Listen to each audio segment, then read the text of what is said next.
pues entonces, ¿qué más da firmar? Pues lo firmo y ahí vamos viendo cómo lo arreglamos, cómo lo solucionamos, o cómo lo dilatamos, o cómo lo arreglamos para que realmente sea como el gobernante turno quiere que sea. Entonces, de este tema vamos a platicar con Lucila Santos, ingeniera. Ella es perteneciente al Movimiento Plaza Mayor. Gracias por estar con nosotros. No, gracias a ti, Marcela, por invitarme. Un gusto. Y gracias al movimiento al que represento y la mesa de trabajo de reducción de presupuesto a partidos políticos, que es donde, en mi caso, trabajo. Muy bien. Y está con nosotros también el maestro Miguel Ángel Ordaz de PC29. Gracias, maestro, por estar con nosotros. Gracias por la invitación. Buenos días. Y estamos a sus órdenes. Bueno, en principio, a veces es bien difícil ponerse de acuerdo dentro de una misma asociación.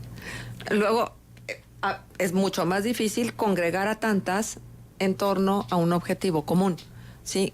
¿Cómo lo han hecho? ¿Cómo empezaron a pensar que era necesario estipular estos 10 compromisos y forzar y llevarlos a que firmaran a los candidatos y que de esta manera quedara plasmada a manera de testimonio real el compromiso que hacían con los mismos? ¿Cómo fue? ¿Quién me quiere platicar? Bueno, más que un problema para el efecto de ponerse de acuerdo, creo que era un cúmulo de situaciones, de circunstancias, de pesares, de deficiencias, de malos gobiernos y de una serie de corruptelas que nos estaban orillando a que como sociedad civil nos organizáramos y empezáramos a pensar acerca de cuál pudiera ser el papel que nosotros tendríamos que jugar en un proceso que requiere un cambio urgente en el quehacer público, y que ese cambio jamás va a venir de adentro del gobierno, sino que tiene que ser un cambio provocado desde afuera, y que a partir de ese referente pues se empezó a establecer cuáles serían los principales aspectos que a juicio de las diferentes organizaciones debieran ser planteados para el efecto de la provocación de un cambio que se pudiera considerar como importante y fundamental para esto, sobre todo pensándolo en función del largo plazo, que es algo de lo que los representantes y los políticos de este país no están acostumbrados a manifestar.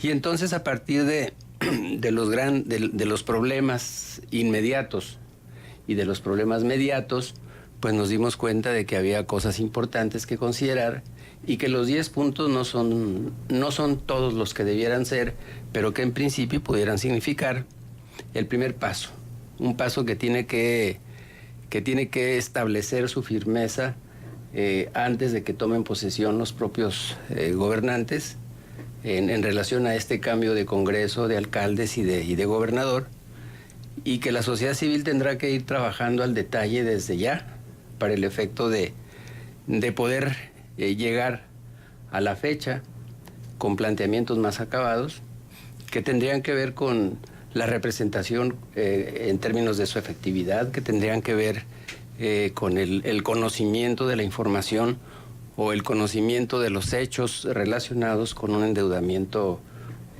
fuerte en la entidad, que tendrían que ver también con el establecimiento de mecanismos que pudieran en principio significar un esquema de regulación en relación al quehacer público. Entonces, ese sería el escenario inicial para el efecto de la provocación de un cambio que tendrá que venir acompañado, evidentemente, de un seguimiento permanente. Sí, me llama la atención cuando dice el cambio no va a provenir del gobierno, sea quien ocupe el puesto. Así es. Sí, fíjate que ayer platicaba con amigos ahí a veces es más fácil hablar por Face, ¿verdad? Sí, Lucila Santos, de Movimiento de Plaza Mayor. Sí, entonces comentábamos que hemos escuchado mucho de que si gana el PRI va a ser el acabose, o que si PAN con lo mismo, o que si en la grande, que si AMLO peligro para México, ¿verdad? Yo creo que nada ni nadie sería peligroso, contestando a tu pregunta, si nos involucráramos realmente. El verdadero peligro es la falta de presencia ciudadana en las acciones del gobierno. Esto que estás puntualizando me parece que es el espíritu, ¿no? Con el que nace y trabajan muchas de ustedes como asociaciones. Sí, y respondiendo a tu pregunta, lo que decía Miguel, en el caso de Movimiento Plaza Mayor, digo, ustedes saben que somos un grupo espontáneo de ciudadanos y que apenas nos empezamos a reunir en diciembre del año pasado.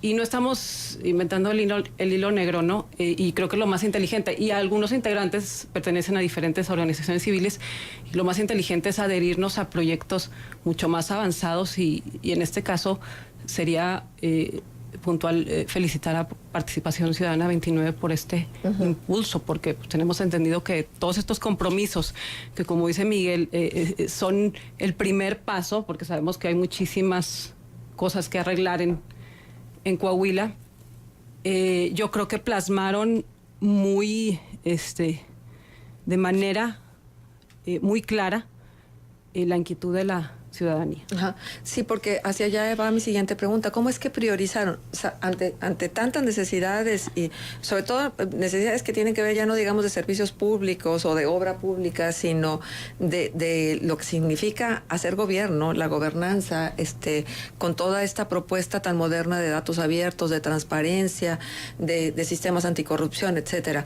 ¿Cómo priorizaron cada uno de estos puntos? ¿Por qué el 1 es 1? ¿Por qué el 2 es 2? Y si el acomodo tiene alguna importancia, alguna relevancia, o simplemente había que hacer un listado, y cuáles dejaron fuera que hubiera sido importante se incluyera. Bueno, el acomodo en principio tuvo que ver con lo más con lo que más ha agraviado a la sociedad de la entidad, ¿no? Que se refiere precisamente a el desconocimiento del destino de los recursos que generaron finalmente esa enorme deuda pública en Coahuila.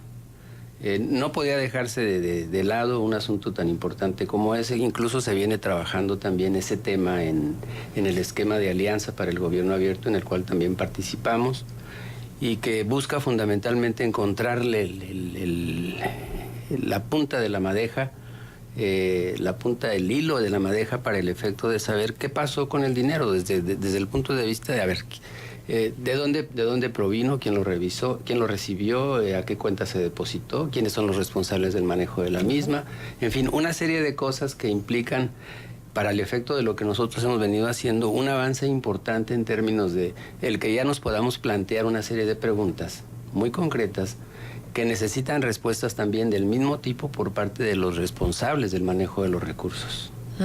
Y derivado de ahí, entonces empezamos a identificar que había otros aspectos importantes, como por ejemplo aquellos que tienen que ver con la disfuncionalidad de órganos o estructuras que tienen que ver con la acción de gobierno misma, como pudiera ser, por ejemplo, el Congreso, como pudiera ser el Cabildo, que normalmente se dejan de lado. La mayor parte de la atención se presta a la parte ejecutiva, pero en este caso nos consideramos que es importante estos dos son importantes porque son los que finalmente legalizan cualquier tipo de decisión o cualquier tipo de intención que el Ejecutivo tenga. Considerándolo de la siguiente manera, porque a pesar de la existencia formal de la división de poderes, estos no existen. Sabemos que todo queda supeditado finalmente a lo que determina el Ejecutivo. Justo esa era una pregunta. Yo estuve en la Plaza Mayor cuando se firmó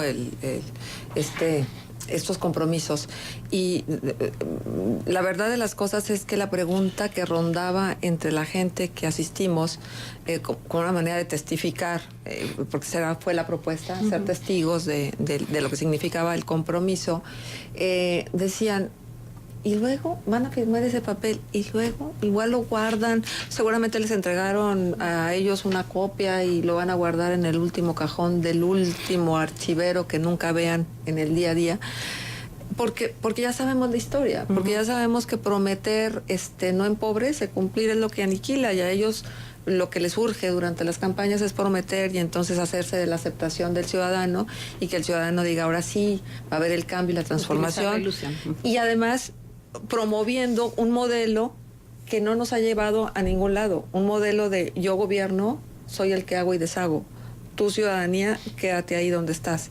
Entonces, hay una expectativa real de parte de las asociaciones que convocan a la firma de estos compromisos en relación a los resultados, porque yo veía en la página de Participación Ciudadana 29 en Facebook que hay comentarios cuando se compartió la nota, y se firmaron como Moreira y no cumplió, pues si la Constitución y sus artículos les vale, imagínense un simple papel firmado.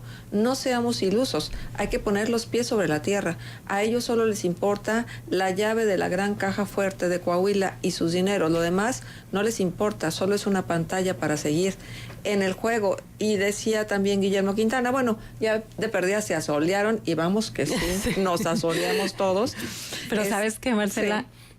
Como dices tú, nos asoleamos todos y esto significa que en el barco vamos todos. Sí. Si ellos no cumplen, es porque, como decía Ricardo Segura, porque nosotros no estuvimos ahí involucrados. Y Patti Vargas lo decía también perfectamente. Ese es el inicio, no es la conclusión de algo, es el inicio de la participación del ciudadano, que tendrá que dar el seguimiento puntual y tendrá que estar impulsando y machacando e insistiendo. Es un trabajo arduo. Ser ciudadano en estos tiempos no es cualquier cosa. Ser ciudadano es una obligación que no hemos podido entender. No comprendemos la esencia de esto. Y si lo viéramos desde el punto de vista de un referente, como por ejemplo el que tiene que ver con el aspecto meramente electoral, diríamos que así como esta persona que mandó este mensaje que leíste, da la impresión de que el señor sigue en la misma idea de que ellos son los que tienen que hacer todo. Por eso se señalaba desde el principio, el cambio no va a venir de adentro, el cambio tendrá que venir de afuera, y afuera significa toda la comunidad. Exacto. Y afuera significa toda esta comunidad presente, no solamente en actos protocolarios como pudo haber sido la firma, ¿no? Sino estar presente en los procesos que tienen que ver directamente con sus problemas y las formas de resolverlo. Porque aquí hablaríamos de un principio, por ejemplo, ahí se señala en uno de los puntos el asunto de la evaluación del desempeño. La evaluación del desempeño aparecería como un concepto más, pero si lo vemos desde el punto de vista de todo lo que esto implica, nos estaríamos metiendo no solamente en el cumplimiento de obligaciones, sino también en la forma en cómo se manejan los recursos, que es una de las ausencias específicas diríamos, uno de los puntos ausentes, pero que estaría directamente ligado no solamente con la actuación de un cabildo o con la actuación de un congreso, sino también con la forma en cómo se van a estructurar los órganos de control. El órgano de control interno en los municipios y en los estados no ha funcionado históricamente, ha funcionado a partir del interés del Ejecutivo. Entonces, ¿para qué queremos un órgano que controle o que vaya a controlar aquello que el que va a ser controlado decide que debe ser controlado? Entonces, me parece que habría que empezar a tomar una poca de conciencia en relación a que no basta el estar viendo los toros desde la barrera para decir si es bueno o no el torero. Aquí significa de que habría que aventarse al ruedo para empezar a determinar de qué características es la arena y de qué tamaño es el toro. Sí, sí. Fíjate que ese día me parece que fue Javier Guerrero el que dijo que los ciudadanos teníamos que romper los límites del voto. Y es precisamente esto, ¿no? O sea, estamos acostumbrados a decir incluso enérgicamente, nosotros somos los jefes y ellos los empleados, pero hasta ahí. En cualquier negocio, en cualquier empresa, pues el jefe no llega nada más a verificar las ganancias. Tiene que estar ahí vigilando, dirigiendo. Y eso es lo que nos mañana, tarde y noche. Sí, Lidia. Mañana, tarde y noche. Sí, es 24/7. Sí. Ser ciudadano. Son las 9:17. Déjenme, vamos y hacemos una pausa comercial y regresamos para continuar con esta mesa de análisis. Ahora, déjenme también recordarle nuestro WhatsApp, 87 17 36 17 99. Responda a la pregunta de hoy: ¿qué espera usted de la firma de los 10 compromisos de los candidatos a la gobernatura de Coahuila, promovida por la la sociedad civil. Seguimos en Contextos y la mesa de análisis. Hoy revisa el tema Carta Compromiso Coahuila 2017. Está con nosotros la ingeniera Lucila Santos de Movimiento Plaza Mayor, el maestro Miguel Ángel Ordaz de PC 29. Y tengo en mi mano los 10 compromisos que ya los hemos compartido en otro momento. Hemos estado platicando de este tema desde que se hizo la propuesta. Y bueno, yo creo que es muy importante que si usted no conoce estos 10 compromisos, pues los anote y los tenga consigo y entonces revise cómo se va avanzando, independientemente el color del partido el que llegue a ocupar la posición a la gubernatura o a la misma presidencia municipal, independientemente de la cara, la figura, la imagen, si está usted de acuerdo o no con el candidato ganador, sea como sea, hay que impulsarlo. Hay que aventar pues toda la carne al asador, como se dice coloquialmente. El primer compromiso es presentar iniciativa de ley y darle seguimiento para desclasificar toda la información relativa al origen y destino de la deuda total vigente de Coahuila y perseguir legalmente hasta sus últimas consecuencias todo acto u omisión que hubiese representado violación de las normas o daño al erario público. En más de una ocasión hemos escuchado decir, sobre todo a militantes priistas, que el tema de la megadeuda ya no es tema. Y que entonces electoralmente no significa absolutamente nada porque ellos lo tienen muy medido. Y que este tema nada más está dentro de un nicho de la población, a lo mejor con más tiempo de pensar, de investigar, de analizar. Pero que las bases, el pueblo, la gente, la estructura, ni siquiera lo toma en cuenta. Bueno, yo creo que aquí habría que decirle a estas personas que el 50% del Producto Interno Bruto de este país es lo que cuesta la deuda pública nacional. Nada más. Y eso, pues evidentemente es un atorón enorme a cualquier posibilidad de desarrollo. Nada más como para hacer más coloquial, socializar más este dato que nos aportas, Miguel. Si usted debe en una tarjeta de crédito 100 pesos y usted tiene que pagar esos 100 pesos, pues nada más 50 son abono al capital. Diríamos que nada más va a disponer de 50 si contrata crédito. Ajá. Nada más va a disponer de 50. Pero va a pagar 100. Claro. No, y además van aumentando los intereses. Claro. Por eso las reestructuraciones de la deuda les fascinan a los bancos. Pues son los ganadores. Sí, porque son los ganadores y porque tienen una garantía fundamental que son las participaciones. Entonces, a partir de ese esquema, pues es evidente de que aun cuando el gobierno federal impulsó una reforma para controlar la deuda en estados y municipios, pues esto no ha servido para nada. O sea, en este país estamos llenos de reformas, de leyes, de novedades que simplemente no funcionan. Entonces, si nosotros lo vemos desde el punto de vista de lo que significa la deuda en la entidad, pues nos vamos a dar cuenta de que va a haber muy poco recurso para impulsar el efectivo desarrollo. O sea, no se puede pensar diríamos, en una ciudad o en una entidad en el largo plazo, porque no hay recursos para ello. Y necesitamos saber qué pasó con ese dinero. Por eso se habla de la desclasificación. Esto de la clasificación de la información es un truco que se sacaron de la manga desde hace mucho tiempo. En este país, todo lo que tiene que ver con las administraciones públicas, a partir de la Ley de Acceso a la Información, pues permitía la clasificación. Claro, los segundos pisos, por ejemplo, los segundos pisos también siguen guardados. ¿Por qué? Bueno, pues porque se manejan argumentos muy simples, como por ejemplo, atentaría contra la estabilidad, y pudiéramos decir financiera, social, económica de la entidad. Ese es el argumento más socorrido. Pero no hay ninguna prueba efectiva de que aquello suceda. Y como no hay quien la requiera, bueno, pues simplemente el argumento sigue siendo válido. Uh-huh. A mí me parece que aquí esto nos obliga de alguna manera a quienes estamos interesados en la participación, nos obliga a conocer al gobierno para el efecto de saber por qué actúa como actúa y de dónde viene toda esa fuerza que tiene. Porque finalmente, si empezamos a asociar los distintos puntos que vienen en este compromiso, pues vamos a ver cómo de pronto aparece una especie de acotamiento. La figura del fuero, por ejemplo, que fue noble en un principio, como lo fue también la figura del amparo, pues diríamos que a partir de los últimos años o los últimos meses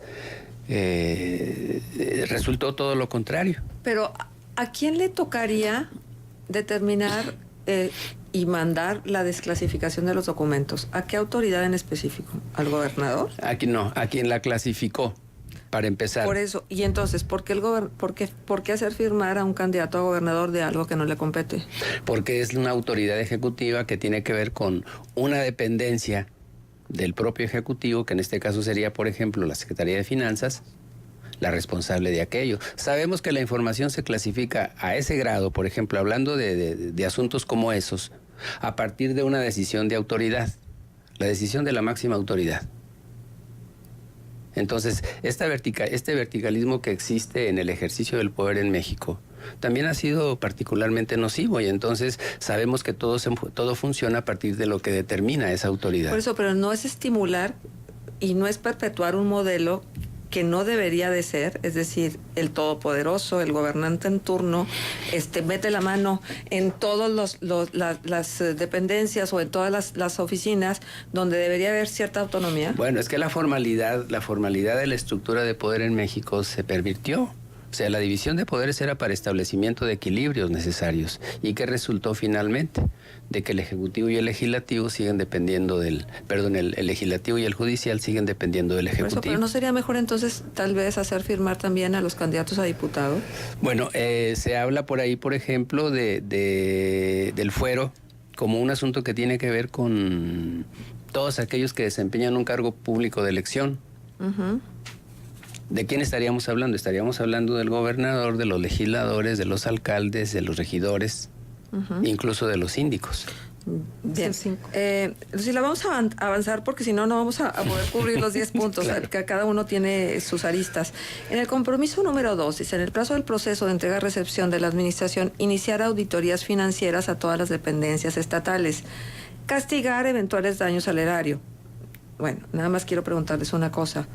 ¿Quién va a hacer estas auditorías? ¿La Auditoría Superior del Estado? ¿O quién la va a hacer? El ente que recibe, o vamos a decir, la autoridad que recibe, tiene la capacidad para desarrollar este tipo de trabajos. ¿A través de las Contralorías? La Contraloría puede ser utilizada para ello, en principio. Sí, dependiendo de la confianza que se tenga sobre la estructura correspondiente.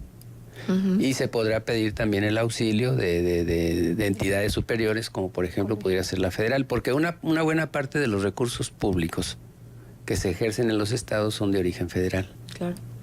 Y a partir de la modificación de la Ley General de Contabilidad Gubernamental, esta ya tiene injerencia ahí en ese tipo de asuntos. Incluso este aspecto va directamente ligado con uno de los propósitos del Sistema Nacional Anticorrupción, o el sistema local correspondiente, en donde se puedan hacer auditorías en tiempo real.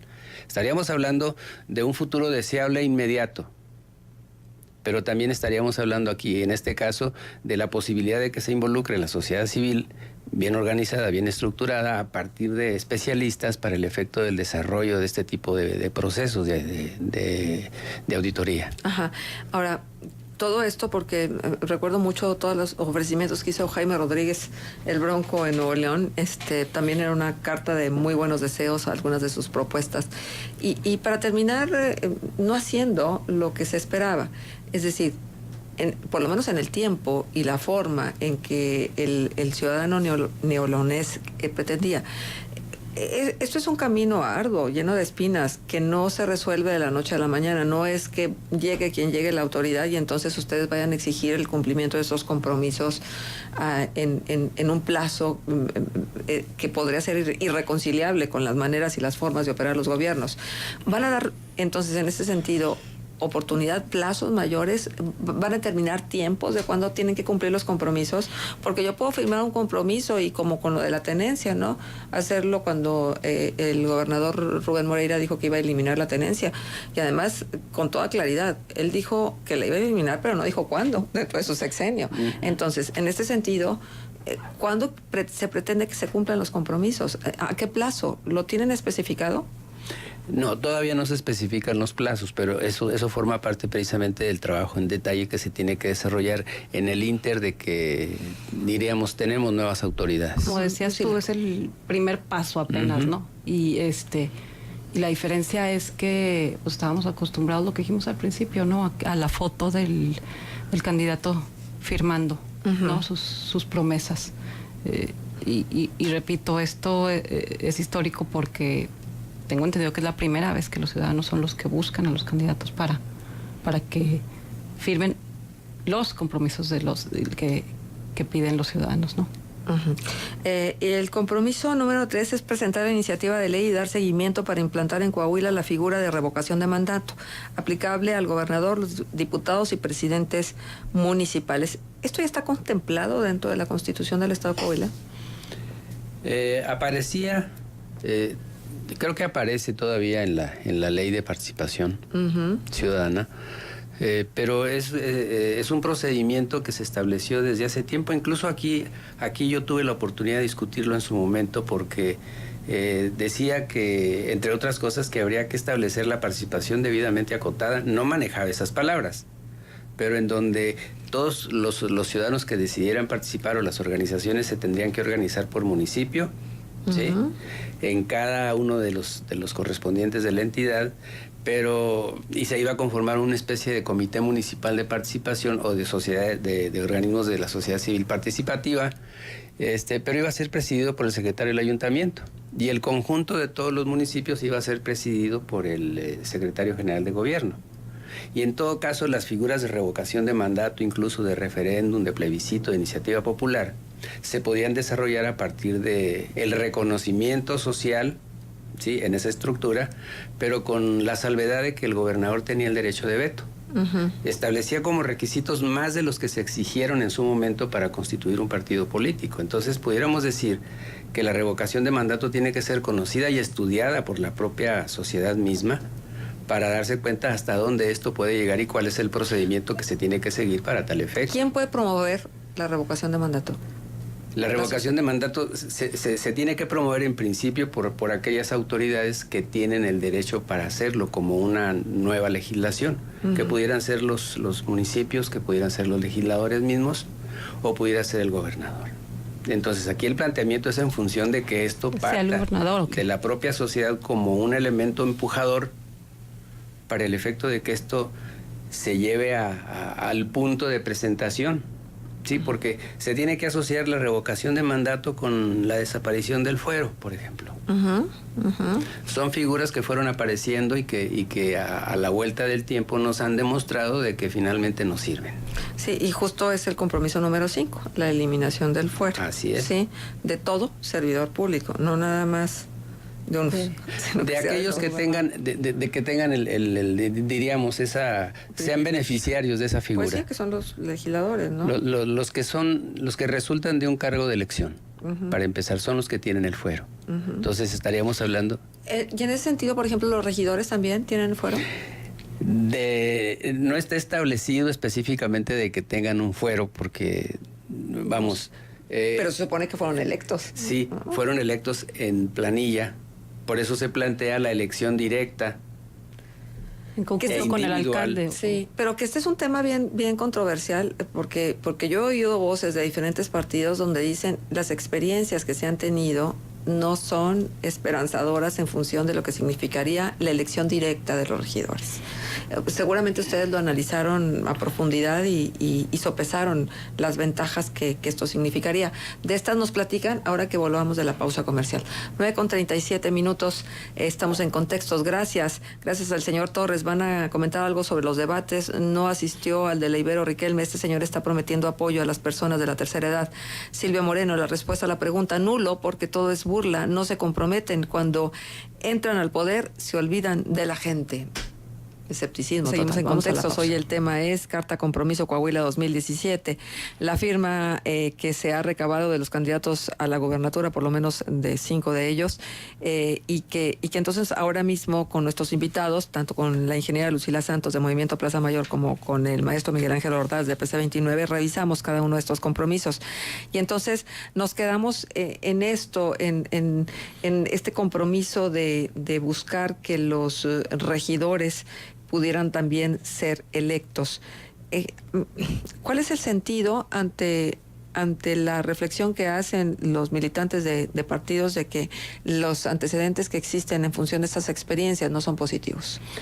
A mí me parece que el problema fundamental, a partir de lo que plantean los miembros de los partidos, está en el hecho que pudiera resultar de que no se tuviera ya el control. Se pierde el control de los sujetos militantes, porque estos, al ser elegidos de manera directa, individual, tienen que rendirle cuentas a una comunidad.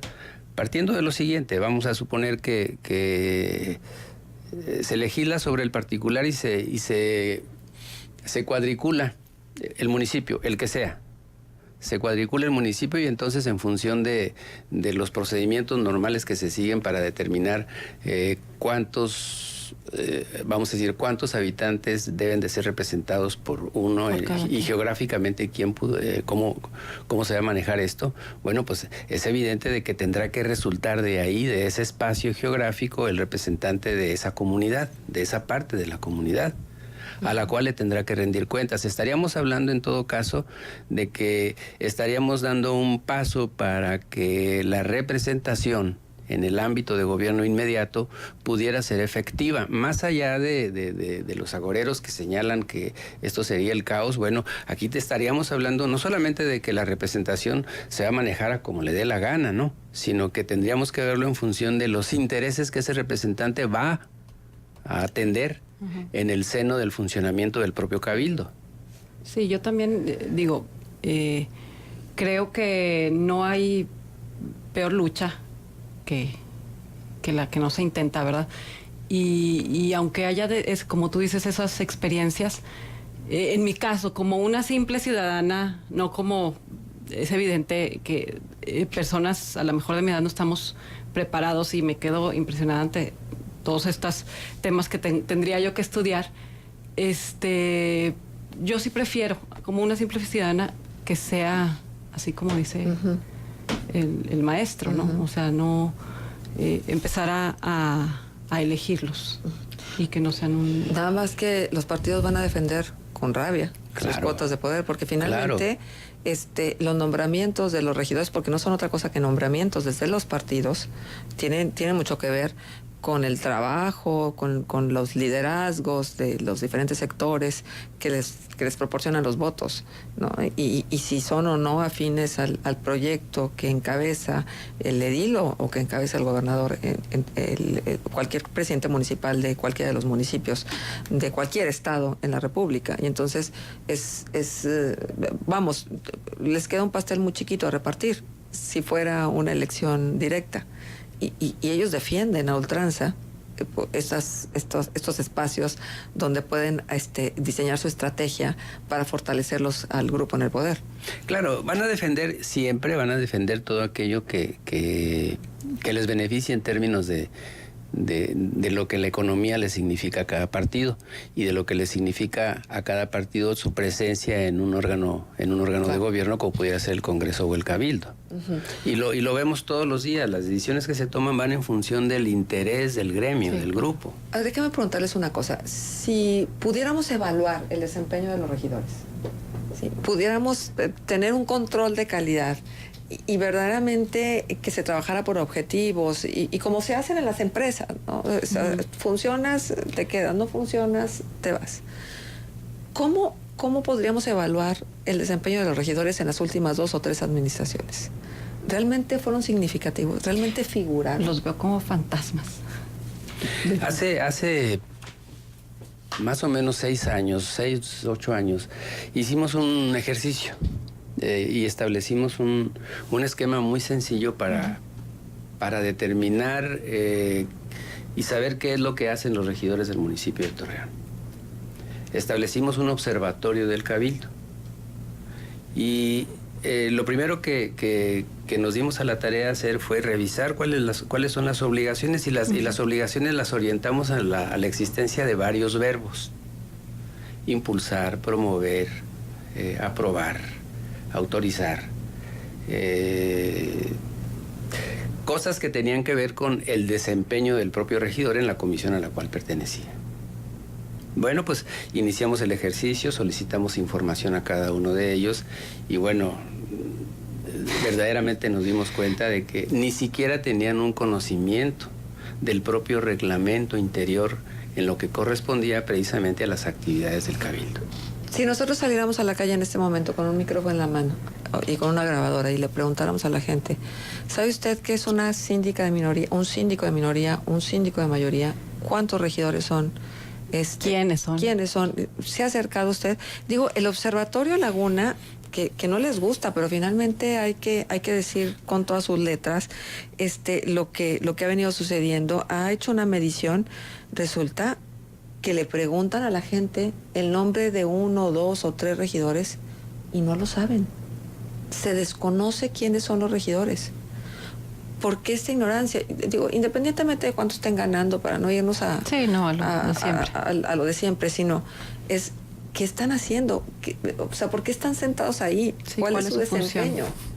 No sé, ¿ustedes cómo lo reflexionan? Pues volvemos a lo mismo, la falta de involucramiento. O sea, si no empezamos desde ahí, deja tú lo que estábamos platicando, de cómo nos involucramos en organizaciones civiles. Simplemente tener esa información no la tenemos. Uh-huh. O sea, empezando por ahí. No la tienen. Uh-huh. Gracias, y déjame darle salida. Gracias. Bueno, está este contacto que tengo se llama Frida Katsikas. Nos dice, mira, en meripresidente.com vienen muchas cosas sobre eso de sustentabilidad y ecología. Muchísimas gracias. Sí, efectivamente, pero no se socializa. El problema es que sí forma parte de la plataforma de propuestas de los candidatos, pero tiene que socializarse. Bueno, y estamos en la revisión de esto. Estoy buscando el dato del Observatorio Laguna, porque cuando yo lo posteé, precisamente uno de los candidatos y que va en la planilla del candidato Miguel Meri, decía que ellos van a hacer que sí se conozcan quiénes son los candidatos, y que entonces en ese sentido pues haya una posibilidad de que los ciudadanos puedan establecer inclusive un contacto tú a tú, que eso me parecería fundamental.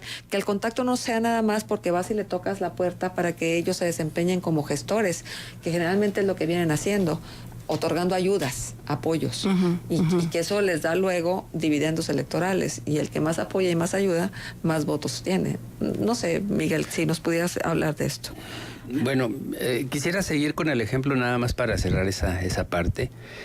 Utilizando entonces el mismo método que seguimos para la observación del Cabildo, decidimos hacer el ejercicio en el Congreso.